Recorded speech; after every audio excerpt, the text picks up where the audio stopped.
이 영화를 보고 멘탈이 살아남을 수 있을까요?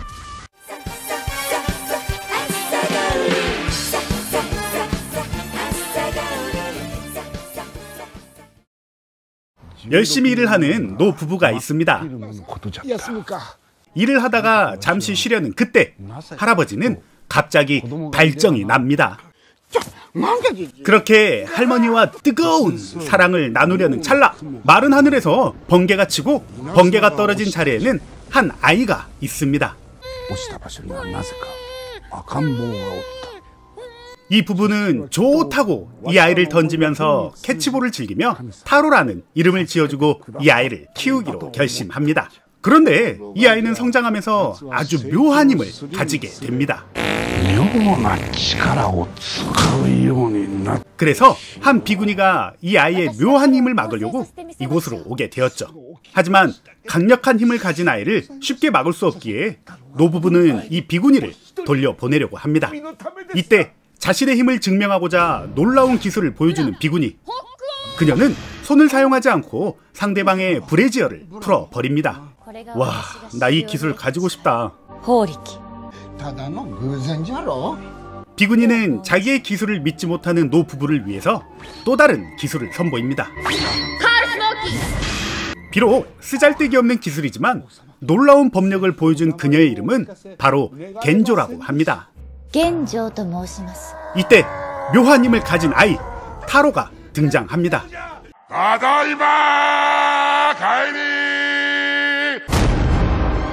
타로는 생긴 것만큼이나 힘도 무시무시했습니다. 등장하는 발걸음의 바람만으로 겐조와 노 부부를 날려버릴 정도죠.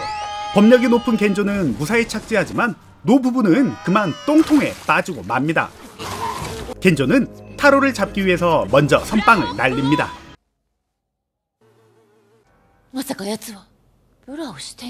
아니, 당연한 거 아니야? 타로가 브래지어를 착용하지 않아서 데미지를 받지 않자 겐조는 더 고급 기술을 선보입니다. 돌멩이를 법력으로 던지는 롤링 스톤. 하지만 이마저도 타로는 가볍게 잡아버립니다. 그렇지만 그건 겐조의 함정이었죠. 이때다 싶은 겐조는 연계 기술을 선보이고 돌멩이는 커다란 바위가 되어서 타로는 깔리게 됩니다. 이렇게 타로를 봉인하나 싶었지만 타로는 몸을 작게 만들어서 바위를 탈출해 버립니다. 곧바로 노부부에게 공격을 퍼붓지만 겐조는 싸다구를 날리며 한 방에 타로를 제압하고 금고알을 타로에게 씌웁니다. 이렇게 타로를 떠안게 된 겐조는 그를 갱생시키기 위해서 함께 서역으로 여행을 떠납니다. 처음으로 도착한 한 마을의 입구에는 텃세가 심하네요. 외지인이라고 입구조차 들어가기 못하는 마을 주민. 하지만 외지인이라고 막은 게 아니라 타로가 꽤 할딱 벗고 있기에 그게 수상해서 못 들어가게 한 거였네요.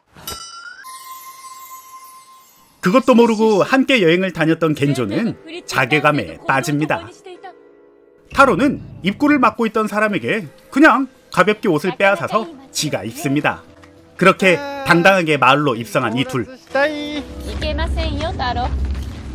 마을의 맛집에 들어가서 맛있는 라멘도 먹지만 이상하게도 이 가게는 맛에 비해 손님이 없습니다.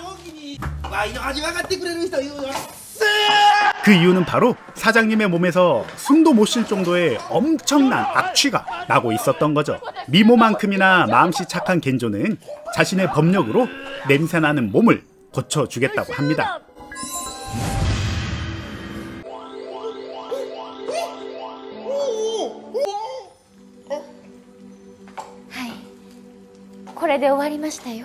겐조 덕분인가요? 이 라멘 가게는 엄청나게 장사가 잘 되기 시작합니다.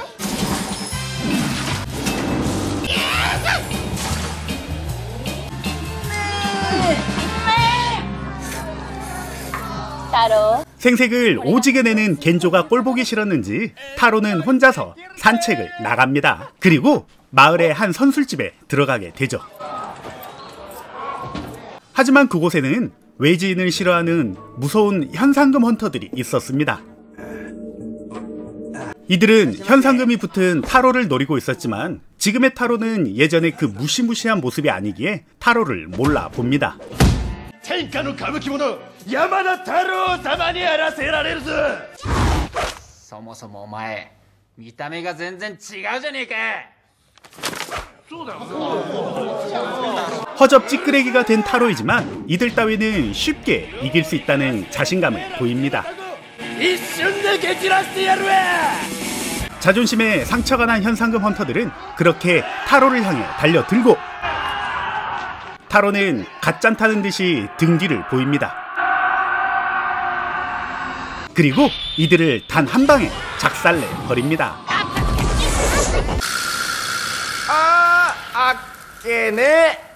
이들이 개 발리고 말았다는 소식은 마을의 군주에게 알려지게 됩니다. 군주는 사람을 시켜서 타로에게 도전장을 보내게 되죠. 야마다さん? 아? 手紙を渡せと言われてね.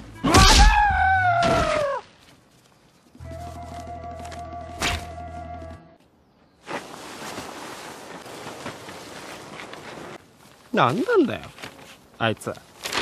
야마다太郎, ぶっ殺してやるから町外れの洞窟に来い.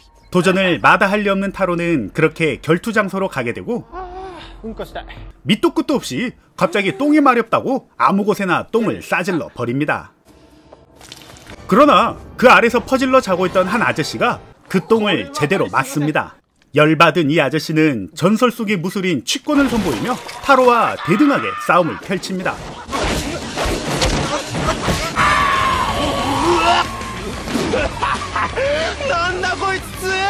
이때 참 취향 독특한 카세트를 들고 온 마을의 군주. 도전장을 보낸 건 군주이지만 타로와 정체 모를 아저씨가 엄청나게 싸우는 모습을 보고 끼어들지도 못하고 찌질하게 기다려줍니다. 굉장히 싸움을 잘하는 이 아저씨는 그만 술이 떨어지고 취권을 더 이상 보이지 못하자 아무 일 없다는 듯이 집에 가버립니다. 이때다 싶은 군주놈은 다시 멋지게 등장을 하지만 타로에게 개무시를 당합니다. 사실 군주는 타로의 현상금을 노리는 줄 알았는데 그게 아니라 타로와 과거에 안 좋은 일이 있었습니다. 학창시절 좋아하는 여자가 있어서 항상 기분 좋은 이놈은 길을 가다가 타로와 부딪히게 되고 타로는 방구 한 방에 이놈의 코를 구부려 버리게 된 거죠.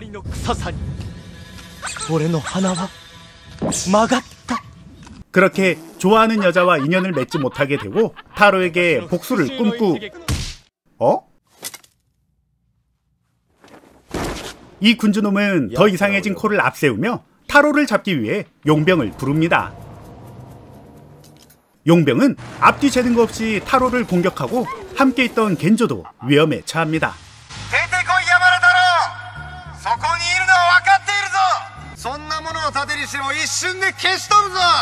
아무 용문도 모르는 겐조는 이 상황을 벗어나고자 항복을 선언합니다.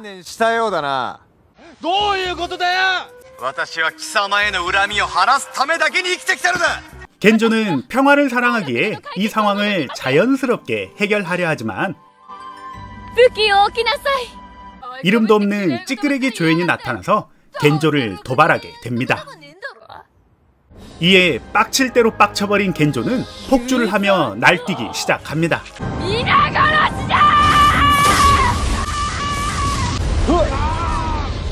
자기의 모든 법력을 끌어올려서 가지고 있는 전 기술을 사용하는 겐조.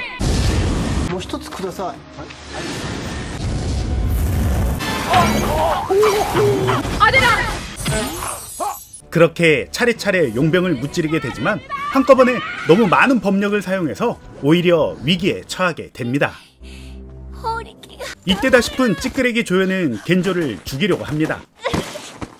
그렇게 뒤지기 직전에 무사히 목숨을 부지하게 되지만 이미 똥줄이 타고 있는 겐조.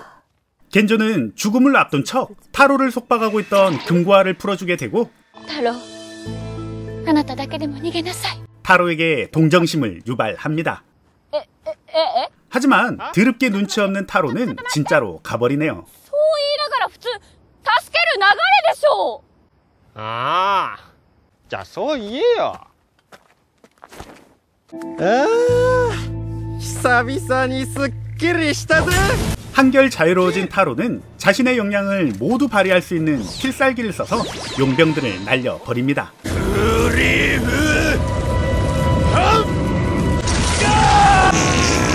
저러다 똥 나오는 거 아니야? 그렇게 냅다 튀고 마는 군주와 찌끄레기 조연. 한편 용병들은 노 부부가 사는 마을로 날아갔고 노 부부는 이 용병들을 자기들 아이로 키우게 됩니다. 人を許すことこそ大事なのです。いやいや、お前ぶっちぎれて皆殺しとか言ってただろ。何のことかしら。 재미있게 잘 보셨나요? 2016년도에 만들어진 이 영화는 친유키라는 영화입니다. 서유기를 바탕으로 만든 B급 코미디 영화로 원작은 만화입니다. 만화를 실사화했지만 원작 만화에 나온 개그를 그대로 가득 채운 황당한 유머 감각이 돋보이는 영화죠. 친유키는 한국식 한자음으로 하면 진유기인데 보배, 귀한, 진귀한 뜻으로 쓰이는 한자 진을 쓰고 있습니다. 일종의 반어법으로 진이 아닌 친을 써서 지저분한 B급 코미디처럼 만든 거죠. 일본에서 개봉 당시 여자 주인공인 쿠라시나 카나는 대머리를 해도 이쁘고 귀엽다라는 극찬을 받았습니다. 남자 주인공인 마츠야마 케이치는 건방지고 익살맞은 연기를 잘 표현했다고 하는데 남자라서 크게 관심이 없습니다. 재미있는 사실은 이 영화는 일본이 아닌 경기도 의정부에 있는 대장금 테마파크에서 로켓 촬영을 했습니다. 이 영화의 배경을 자세히 잘 보면 어딘가 모르게 한국 사극에서 보았던 익숙한 기와집들이 나오는데 거기가 바로 한국의 대장금 테마파크입니다. 사실 일본보다 한국이 지자체 로켓 촬영에 대해서 훨씬 적극적이고 규제가 적어서 이런 경우가 많이 발생한다고 하네요. 심지어 일본의 어떤 지자체는 촬영 중에 총기 사용 자체가 안 되는 곳도 있다고 합니다. 이 영화는 풀버전으로 보면 제법 괜찮은 영화입니다. 개인적으로 추천드리고 싶은 영화네요. 서유기의 이야기를 유쾌한 B급 코미디로 만든 병만 영화, 풀버전으로 보면 나름 재미있는 영화 친유키 였습니다. 그럼 저는 또 다른 영화로 찾아올 테니 저의 리뷰가 마음에 들었다면 구독과 좋아요 부탁드리겠습니다. 아싸 가오리!